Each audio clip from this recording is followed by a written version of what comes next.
once they've all had a last-minute health check, A 74. Excellent.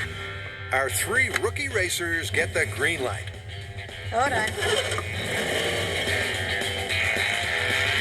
And within minutes, they're feeling the heat. I'm feeling extraordinarily sweaty, and I feel a lot of exertion on, well, that would be turn number 11, where I'm having a hard time keeping the car on the track. Oh, goodness gracious, that's fast. So apparently, the car has a mind of its own and wants to go off-roading. Even with only 3 cars, I'm definitely feeling an adrenaline bump. Whenever I get close to Kari, who's going much slower, or I try and catch Tory, who's going much faster, it just raises that level of adrenaline. And that adrenaline burst raises your heart rate, and in turn, burns a lot more calories. Just like at Indy, they'll stop twice through the race to refuel and regain some composure. You feel dehydrated at all? I'm like, my throat is super dry. Then it's back to the tarmac to hopefully forfeit another few pounds. It occurs to me that there are 3 things that make this a much different test than the sauna. One is concentration. You have to focus entirely on keeping this car on the road. If you lapse for a second, you're off the road and in the dirt. 2, this is a workout. This is no power steering, so you actually have to muscle it into place. And the third thing, it's the G-load.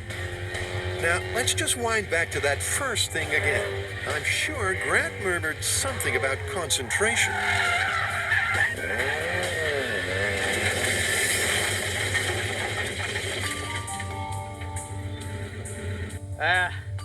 Just a momentary lapse in concentration, and I was off the track, spinning out, dirt flying everywhere.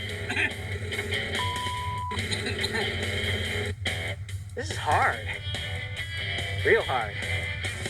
Back on the track, Tory's still pushing the pedal as hard as he did on lap 1. This is probably the best day of experimenting ever on this show. I'm exhausted, I'm sweaty, I'm hot, my body's getting fatigued, I'm sore, my neck is sore from holding the weight of the helmet. I don't know if I'm losing 10 pounds of sweat weight, but man, it's tough work. With Kari and Grant also back on the road, well, mostly on the road, the minutes melt away to the magic 3-hour mark. I am exhausted. I honestly didn't think I would be this tired. I feel like I just got beat up. The truth of this myth rests on the numbers they'll read on the scale. They know they've put everything into this last-ditch attempt, and it's ladies first. Let's see. 5.5 pounds I lost. What? Wow. That's Oh my amazing. gosh. What a diet. That's almost half the weight of the myth.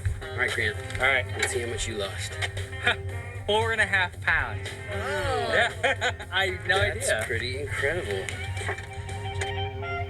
I lost 5 pounds after 3 hours of racing. I mean, that's half the weight that the myth talks about. There's no question that race car reducing works like a charm. But is it thumbs up or thumbs down for this IndyCar myth? So how are we going to call this one? Well, after 3 hours of racing, we did manage to lose, on average, 5 pounds. But that's not the 10 pounds that the myth talks about. Yeah, but what we're doing out there in a real Indy race are a little different. Yeah, you know, I could see a real Indy race being a lot more physically demanding. I could see under the right conditions, with everything they have on the line, that they could lose twice the weight that we did. Yeah, right set of circumstances, not an everyday occurrence. I think we could call this one plausible. I agree, plausible. Now, who's driving home? Not you, let's just say that. Me. What?